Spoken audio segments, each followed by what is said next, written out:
ये बताओ हमारी गवर्नमेंट हमारे लिए काम करती है या फिर ट्रम्प के लिए? अभी जो इंडिया यूएस की ट्रेड डील अनाउंस हुई है उसमें ये बोला गया है कि इंडिया $500 बिलियन तक का इंपोर्ट करेगा सामान ओवर द नेक्स्ट 5 ईयर्स, मतलब ऑन एन एवरेज हर साल $100 बिलियन का सामान हम लोग इंपोर्ट करेंगे। बट गेस व्हाट, हम लोग लास्ट ईयर तक कितना इंपोर्ट कर रहे थे यूएस से? 40 से 50 बिलियन डॉलर के बीच में, वो $45 बिलियन तक ही पहुंचता था ज्यादा से ज्यादा। एंड हम लोग उसको एक्सपोर्ट कितना करते थे यूएस में? 80 बिलियन डॉलर के आसपास, कभी कभार शायद वो 90 बिलियन डॉलर भी फिगर पहुंची है। मतलब हमें सीधे सीधा फायदा 40 से 50 बिलियन डॉलर का हर साल होता ही था।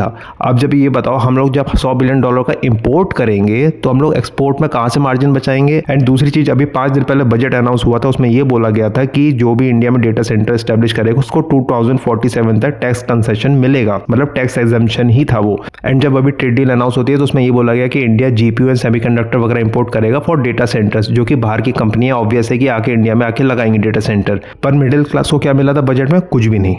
और तीसरी चीज और सुन लो, बजट में ये बोला गया कि कस्टम ड्यूटी हम लोग जो एविएशन प्रोडक्ट्स पे है वो हटा देंगे। And guess what, trade deal में क्या बोला गया कि इंडिया इंपोर्ट करेगा जो एविएशन प्रोडक्ट्स हैं, जो $500 बिलियन का हमें इंपोर्ट करना, उसमें एविएशन प्रोडक्ट्स भी हम लोग इंपोर्ट करेंगे। मतलब हम लोग को जो थोड़ा बहुत फायदा हो रहा था वो भी नहीं होगा यूएस से। अब आप ये बात बताओ कहां से ये फादर ऑफ ऑल डील्स हुए जो इतना हाइप बन रहा था इस डील का?